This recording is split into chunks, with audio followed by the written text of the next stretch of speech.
Hello, format totalement différent de d'habitude. Là, on va faire la tier list ensemble des meilleures stratégies de netlinking à appliquer en 2024. Ce que tu dois faire et, comme je te l'ai mis ici, ce que tu dois surtout pas faire. Parce que oui, il y a des stratégies de netlinking qui vont te pénaliser énormément, pénaliser ton site. Et si tu prends une pénalité, ton site va mourir. L'objectif, c'est vraiment de te donner les meilleures stratégies de netlinking, celles que tu dois mettre en avant sur quel type de plateforme, comment récupérer tes liens, comment réfléchir à l'obtention de liens. Bref, je te donne tous les tips dans cette vidéo. Et d'ailleurs, merci à 123 Médias, une plateforme d'achat de netlinking sur des sites de médias d'autorité, de sponsoriser cette vidéo. Je reviendrai plus en détail sur la plateforme parce qu'on va en parler, savoir si c'est bien ou pas bien aussi d'acheter ce type de lien pour ton site. On commence avec la technique que j'affectionne tout particulièrement, le ninja linking. Le ninja linking, c'est le fait de poser des liens sur des forums. Donc en fait, tu vas aller t'inscrire sur le forum, tu vas créer un profil et tu vas venir rebondir sur différents sujets du forum pour montrer que tu es un utilisateur actif légitime et tu vas venir mettre des commentaires au fur et à mesure, répondre à des sujets. Et au bout d'un certain temps, tu vas venir poser ton lien vers ton site internet. Et en fait, ce qui est bien avec les forums, c'est que ça te permet, quand tu choisis bien les discussions dans le forum, d'avoir la sémantique proche de ton site. Par exemple, si tu as un site sur le bricolage, tu vas aller voir sur les forums de bricolage et tous ceux qui parlent d'utilisation d'un marteau, bah en fait, tu vas pouvoir placer ton lien vers ton produit marteau. Et ça va être totalement logique. Donc en fait, ça fait des liens qui sont très thématiques, qui sont gratuits, parce qu'en fait, tu vas simplement passer du temps sur le forum pour obtenir ton lien. Et comme c'est des liens très thématiques, un, tu peux avoir du trafic, parce que sur les forums, en France, ils sont très actifs. Et deux, c'est souvent indexé. Par contre, la problématique du ninja linking, c'est que c'est très chronophage et qu'il y a de plus en plus de forums qui veulent réduire le spam, parce qu'il y a beaucoup de SEO qui font que ça. Donc, tu as beaucoup de liens qui sont en nofollow. Donc, il faut absolument toujours regarder si c'est possible d'avoir son lien en dofollow avant, etc. Bref, c'est très chronophage. Par contre, c'est vraiment une stratégie qui est sous-cotée. La plupart des gens aujourd'hui achètent des liens, alors que ça marche très très bien. Comme il y a une petite problématique quand même par rapport au temps que tu dois passer dessus, je mettrais ça dans très efficace. C'est pas ultime, mais ça reste très très puissant, surtout que tu peux choisir la thématique et tu verras, il y a potentiellement tes concurrents n'ont pas de lien forum et toi tu peux aller en chercher et ça peut faire une grosse différence. Ensuite, on va parler de toute la partie d'achat de liens. Donc l'achat de liens, tu peux acheter plusieurs types de liens différents et par exemple, on va avoir les liens de médias d'autorité. Qu'est-ce que j'appelle un média d'autorité? Ça va être des médias comme Forbes, comme Le Point, comme Le Monde, bref, des gros médias que tout le monde connaît, qui publient chaque jour des dizaines, voire des centaines d'articles, et en fait sur lesquels, toi, potentiellement, si tu payes un certain prix, parce que forcément, comme ce sont des gros sites, ils ont aussi beaucoup de SEO, beaucoup d'autorité sur le web, bah, tu vas les payer cher. Potentiellement, tu vas les payer plus de 1000, 2000, 3000 euros pour certains sites. Et c'est là qu'intervient la plateforme 123media.com. En fait, ils arrivent à te faire des économies d'échelle sur les achats d'articles sur ce type de gros médias. Donc potentiellement, tu peux être cité dans Forbes, tu peux être cité dans Le Monde, Le Point, dans plein de magazines différents en version web, et donc tu peux avoir un article qui parle de toi. Et ça, c'est vraiment pas mal parce qu'en fait, tu peux l'utiliser de différentes façons. Potentiellement, tu peux te dire simplement que ça te mentionne, et donc pour la réassurance client, c'est pas mal. Tu pourras mettre le petit logo Le Monde parle de nous sur ta homepage, par exemple. Ensuite, ça va te faire un lien, donc potentiellement que tu peux mettre soit vers ta homepage, soit vers une de tes pages les plus importantes du business. Et dans un dernier temps, comme ce sont des gros sites qui ont beaucoup d'expertise, d'autorité sur le web, bah en fait, potentiellement, si tu fais bien, si tu réfléchis bien le contenu, comment le tourner, etc., tu peux aller te positionner avec ce site sur un mot-clé proche du tien. Donc en fait, ça veut dire que tu peux prendre potentiellement deux résultats avec ton site et avec celui du gros média dans la SERP sur le mot-clé que tu vises. Et comme le site du gros média redirige vers toi, bah en fait, c'est tout bénef, ça va te faire du trafic, etc. Tu vas te positionner. Et en fait, tu t'assures deux places dans la SERP. Et ça, c'est vraiment malin. Donc, vu que c'est très très puissant, j'aurais tendance à le mettre en ultime. Le problème, la principale problématique, ça va être le coût forcément. Donc on va le mettre en très efficace, mais ça fait partie des très bons points à mettre en place dans une stratégie. Mais comme toujours, dans une stratégie de netlinking, il faut absolument que tu varies, que tu dilues tes liens, tes angles de liens, etc. Donc tu peux pas avoir que des liens médias d'autorité. Il va falloir aussi que tu aies d'autres types de liens, on va y revenir après. Mais en tout cas, ça fait partie des types de liens qui sont encore très efficaces aujourd'hui. Et du coup, je te recommande d'aller voir 1, 2, 3 médias si ça t'intéresse. Le lien est dans la description. Ensuite, on va avoir les liens donc, qui sont thématiques. Là, sur les achats de liens médias d'autorité, on est souvent sur du média généraliste qui va traiter d'économie, qui va traiter de plein de sujets différents. Mais nous, ce qui va nous intéresser, c'est les liens de petits sites, mais très thématisés, des liens de niche d'une certaine façon. Et ça, typiquement, tu peux en avoir avec Linkuma. C'est une plateforme d'achat de liens entre 7 et 30 euros. D'ailleurs, il y a mon lien affilié dans la description de cette vidéo si tu veux soutenir mon travail et toutes les vidéos et tout le contenu que je te donne gratuitement. Ce serait top et je t'en remercierai jamais assez. Et du coup, de mon côté, j'utilise Linkuma pour en fait me permettre d'avoir des liens vers toutes mes petites pages produits, toutes mes pages qui méritent d'avoir un, 2, 3 liens. Et en fait, avec des liens très thématisés, très proches sémantiquement du contenu de ma page, bah, je vais venir améliorer le référencement énormément. Il y a eu beaucoup d'études de cas là récemment où un site peut décoller, une page peut décoller juste avec un, 2, 3 liens Linkuma très thématisés. Ça peut faire une énorme différence. Et en plus, tu vas avoir beaucoup de mots-clés sur lesquels il y a très peu de concurrence en termes de backlinks. Tes concurrents vont pas en avoir, ils vont en avoir 0 sur leur page, 1, 2, 3. En fait, là, si toi tu viens en amener, en fait, tu fais déjà une grosse différence par rapport à la concurrence. Surtout si ton contenu est bon et ça va vraiment faire un gros boost sur tes positionnements. Par contre, dans toute stratégie du netlinking, ce que je te recommande absolument, et ça c'est un vrai tips, n'envoie pas de backlinks avant que ta page et ou un mot-clé de ta page ne soit positionné au moins 30e sur une requête. Au moins 30e sur un mot-clé. Pourquoi? Parce qu'en fait, si tu es 70e sur un mot-clé et que tu commences à faire 1, 2, 3 backlinks, Google il va se dire mais attends, il est 70e, mais on parle beaucoup de lui comme ça sur le web, c'est un peu bizarre, il y a moyen qu'il achète des backlinks. Et en fait, si tu fais ça trop régulièrement, bah, tu vas te prendre une pénalité et c'est pas bon du tout. Donc vraiment, acheter un petit lien thématique, hop, t'en remets un, 2, 3 semaines après, etc., sur les mots-clés que tu commences à bien positionner et tu vas voir, tu vas avoir une progression assez importante et assez rapide à partir du moment où tu fais ça comme ça. Et les petits liens thématiques, franchement, ça peut tellement décoincer, ça coûte pas cher et ça apporte du flux. Et même si tu as un gros site, en fait, tu peux faire des petits liens thématiques sur plein de pages différentes. Donc franchement, je le mets largement en ultime. Je t'interromps 10 secondes pour te montrer un, 2, 3 médias et le genre d'article que tu peux obtenir. Là, je suis sur le site du Point, qui est un site média très très puissant. Et typiquement, tu vois, c'est un article sur moi, mon agence et mes réseaux sociaux QSIO. Et en gros, j'ai coécrit l'article avec les rédacteurs d'un, 2, 3 médias et du Point. Et on a fait tout un article style interview où je parle au fur et à mesure de mon business, de comment je démocratise le SEO au fur et à mesure. Et tu vois, l'article est assez conséquent. Il y a plusieurs liens vers mon YouTube, mon agence et directement vers mon bento, donc mon lien qui regroupe tous mes réseaux sociaux. Et tu vois, le rendu est vraiment pas mal et il y a des backlinks puissants vers les liens que j'ai souhaités. Et surtout, ce que je voulais te demander, c'est si tu aimes tout le contenu que je partage gratuitement, pense à t'abonner, à mettre la petite cloche. On revient à toutes les meilleures stratégies de netlinking. Ensuite, là, je vais te parler d'une technique que très peu de personnes mettent en place et pourtant qui est surpuissante. Et là, pour le coup, c'est une technique ultime. C'est celle du lien vers le lien. Qu'est-ce que j'appelle le lien vers le lien? En fait, c'est acheter ou échanger ou bref, obtenir n'importe quel backlink ou même faire du ninja linking, mais en appliquant la technique du lien vers le lien. En fait, par exemple, imaginons que tu achètes un gros lien média d'autorité sur Forbes. Ok, tu amènes de la réassurance, etc., tout ce qu'on disait tout à l'heure, et ça booste ta page produit ou ta page business importante. Ok, très bien. Mais en fait, au fur et à mesure du temps, le jus du backlink, il aura potentiellement moins d'importance parce que sur le site de Forbes, il y aura plein de nouveaux articles qui seront arrivés et du coup, dans le maillage interne, ton propre article sera beaucoup plus loin et donc il aura beaucoup moins de jus, etc. Surtout qu'il sera certainement pas mis en avant par Forbes parce que c'est du contenu sponsorisé. Mais toi, par contre, en fait, tu peux venir améliorer la puissance SEO de cet article-là. Et en fait, si tu améliores la puissance SEO de cet article-là, bah toi, ta page business que tu as liée, donc qui possède le backlink, elle va elle aussi être boostée. Donc, ce que tu peux faire, c'est faire un, 2, 3 liens forum vers la page lien média d'autorité, donc vers ta page Forbes, et ensuite, cette page Forbes, du coup, elle renvoie vers ta page business. Et en faisant ça, tu vas venir améliorer potentiellement le référencement de la page Forbes, donc ça peut être tout bénef aussi sur un mot-clé, et deux, ça va venir améliorer la quantité de jus SEO, entre guillemets, que tu vas avoir vers ta page business.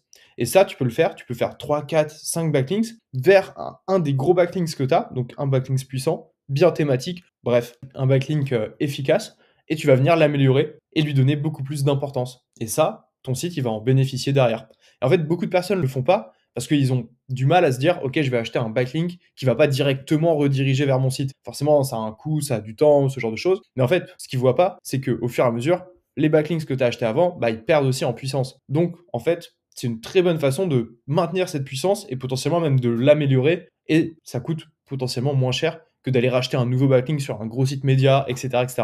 Et ça a potentiellement plus d'effet. Donc vraiment, une technique surpuissante, c'est celle que j'appelle la technique des tiers. Tu verras, il y a des explications sur le web si tu recherches un peu plus. En fait, tu as ton niveau tiers 1, tiers 2, tiers 3, et en fait, tu peux faire à plein d'échelles différentes. tu peux faire un backlink qui fait un backlink vers ton backlink. Bref, tu vois un petit peu la stratégie et ça, c'est vraiment surpuissant. Ensuite, on va avoir l'échange de liens. L'échange de liens, c'est une bonne pratique au début que j'aime bien mettre en place parce qu'en fait, tu vas tout simplement échanger un article avec un site dans ta thématique, donc un blogueur ou quoi que ce soit, et tu vas lui dire: «OK, bah, moi je crée ton contenu, toi tu crées mon contenu» ou inversement, je crée mon contenu, tu crées ton contenu et en fait, tu fais un lien vers moi, moi je fais un lien vers toi et voilà. En fait, c'est bien dans un premier temps parce que c 1, c'est gratuit, 2, ça te permet d'avoir des liens parfois sur des domaines très intéressants. Tu as la plateforme Dealer de temps, par exemple, qui permet d'avoir gratuitement des liens sur et il y a pas mal de domaines très intéressants dans toutes les thématiques. Donc c'est efficace, mais c'est pas optimal. Pourquoi? Parce qu'en fait, ça t'oblige à toi aussi faire un lien vers ce domaine. Donc en fait, le jeu SEO que tu vas recevoir, tu vas en redonner une partie aussi. C'est exactement la même chose avec la vente de liens. Si tu vends plein d'articles sur ton site,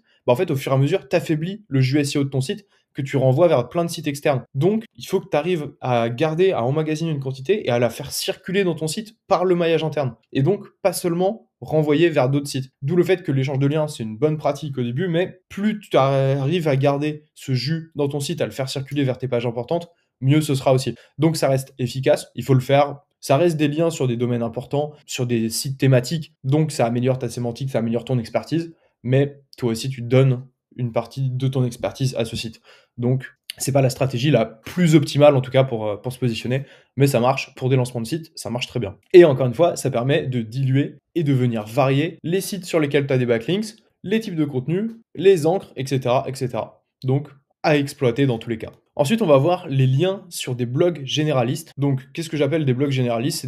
C'est des blogs qui vont avoir des articles dans toutes les thématiques, économie, lifestyle, jardinage, bref, ils ont un peu de tout. C'est un gros fourre-tout d'articles. Et en fait, ça, malheureusement, bah, ça a pas vraiment de puissance thématique. Parce qu'aujourd'hui, ce qu'on va regarder pour un lien, genre les gros facteurs de puissance d'un lien, ça va être un, le trafic du site, 2, ça va être le trust flow thématique. Tu peux l'avoir sur Majestic. Donc, à quelle thématique appartient le site? Est-ce qu'il a plus de liens potentiellement qui parlent de commerce, qui parlent de food, qui parlent de voyage? Et du coup, sur quel type de mots-clés aussi il va venir se référencer le plus? Est-ce que ça va être sur du mot-clé voyage, lifestyle, food? Bref. En fait, tout ça, ça va donner un ordre d'idée à Google de quoi parle le site. Et c'est pour ça aussi que un site qui se référence sur de la food, sur du lifestyle, un truc de bûcheron, sur plein de trucs différents, bah, en fait, Google, il sait pas trop sur quel pied danser. Et donc, il va se dire bah, qu'il n'est pas vraiment expert dans un domaine. Et si tu n'es pas vraiment expert dans un domaine, bah, tu as forcément moins de crédibilité dans tous les domaines. Et c'est pour ça que les liens sur les blogs généralistes, c'est vraiment pas ouf. Quitte à acheter des liens, achète des liens thématiques, encore une fois, sur Linkuma, dans ma bio. Achète des liens sur des gros médias. Ça, c'est pareil. Les gros médias, ça reste généraliste, mais par contre, ça fait preuve d'énormément d'autorité sur le web. Parce que c'est des médias qui sont connus, parce qu'ils ont de la version papier, parce que c'est des journalistes qui rédigent, etc., etc. Donc en fait, Google, ils se disent qu'ils sont moins forts sur une thématique, mais par contre, dans la société, ils ont un impact, un poids. Et ça, toi, ton site, il peut en bénéficier. Alors que là, des petits blogs généralistes inconnus, ça n'a pas du tout vocation à améliorer ton expertise, la confiance qu'on peut t'apporter sur le web. Donc, franchement, à ta place, je ferais pas ça du tout. Ensuite, on a les liens sur un site d'une autre thématique. Donc, par exemple, toi, tu parles de food, et là, tu vas faire un lien sur un site de jardinage. Encore sur le site de jardinage, ça peut passer parce que potentiellement, tu peux venir faire un article qui parle de jardinage sur les meilleurs légumes et ça te fait un lien vers une de tes pages ingrédients, les oranges. Par exemple, comment cultiver les oranges, hop, les meilleures oranges sont sur hop, ton site. Là, ça a un lien, il y a une sémantique, tu arrives à placer le lien. Et du coup, ça reste efficace dans ce cadre-là. Par contre, si tu fais un lien depuis un site sur les bûcherons vers ton site dans la tech, bah en fait, ça n'a aucun sens. Il n'y a aucune sémantique, il n'y a aucun contexte, il n'y a rien à voir, aucune logique. Et là, Google, il va se dire, OK, c'est trop bizarre, pourquoi ce site fait un lien vers ce site? Et du coup, là, bah, limite, ça va te pénaliser parce que ça n'a, encore une fois, rien à voir, c'est pas du tout légitime. Et du coup, même toi, en fait, il va commencer à venir se dire, Google, que ton site, il parle de bûcheron, et c'est pas du tout un site tech.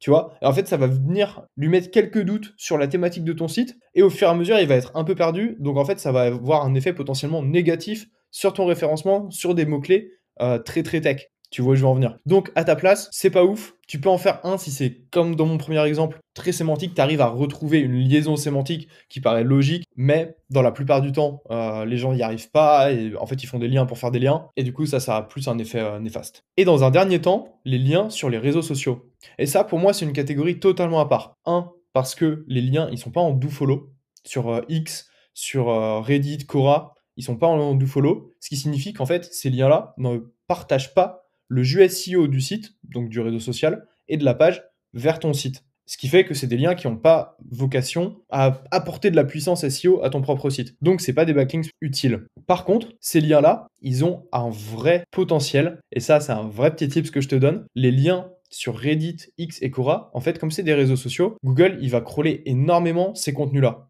pour se tenir informé. Et tu vois, au fur et à mesure, Google commence à indexer tous les posts de réseaux sociaux dans la SERP. Là, sur Google My Business, tu peux ajouter tes comptes sociaux. Bref, toute la partie sociale et engagement, trafic social prend de plus en plus d'importance aux yeux de Google. Et en fait, c'est pour ça qu'il va aussi aller crawler plus régulièrement Reddit, X, Quora. Et d'ailleurs, tu l'as peut-être vu, mais Reddit ressort énormément dans les SERP. Tous les sujets sur Reddit ressortent beaucoup sur des questions. Donc, ça peut être super pertinent si ta page s'indexe pas. Et il y a eu des tests, je l'ai fait moi-même et ça marche super bien. Tu vas aller répondre dans des discussions sur Quora, sur Reddit, sur X. Et là, tu vas venir mettre ton lien. Comme ça va envoyer du trafic, donc qui est un facteur important en 2024 pour le référencement de ton site, surtout s'il y a de l'engagement derrière sur ton site, parce qu'il répond à l'intention qu'il y avait, et du coup, toutes les personnes qui arrivent sur ton site, tout le trafic, il interagit, donc là, c'est encore plus bénéfique pour ton site, et en plus, si tu as des problèmes d'indexation, le fait que les pages de Reddit, X, Quora soient crawlées régulièrement, en fait, Google va revenir sur ton contenu de façon naturelle, donc c'est pas de l'indexation manuelle que tu fais, et il va potentiellement venir indexer tes pages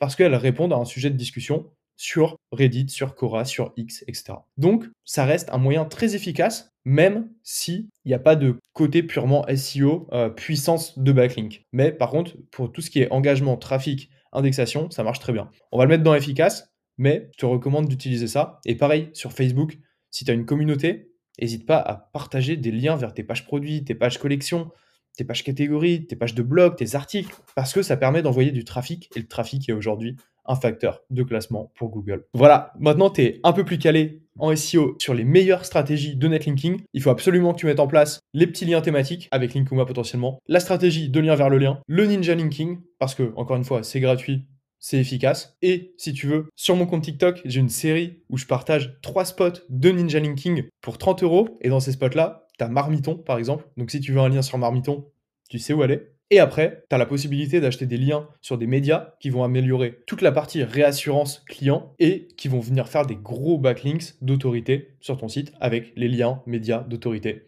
Et donc potentiellement la plateforme 1, 2, 3 médias qui est en description, encore une fois. Et après, ce que tu peux mettre en place au lancement de ton site et pour indexer tes pages, les échanges de liens et les liens sur les réseaux sociaux. Ça, c'est les meilleures stratégies de netlinking au fur et à mesure. Et après, forcément, dans les stratégies d'acquisition de backlinks, la création de contenu de qualité, parce que le contenu de qualité, il peut être repris par des journalistes si tu ajoutes beaucoup de données, beaucoup de chiffres. Le contenu de qualité, s'il plaît à des internautes qui sont tombés sur une recherche, parce que tu es bien indexé sur Google, parce que tu as un très bon contenu, en fait, tu vas être potentiellement aussi beaucoup plus cité par des blogueurs, par plein d'acteurs de ta niche. Et en fait, tu vas être cité de façon naturelle, organique.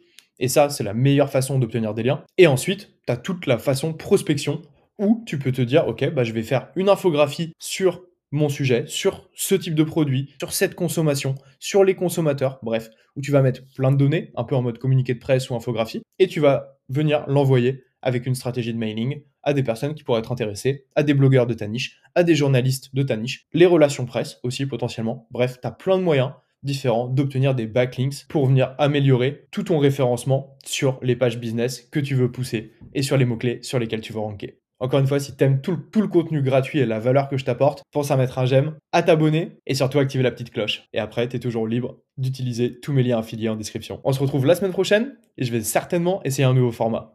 Reste connecté. Allez, ciao!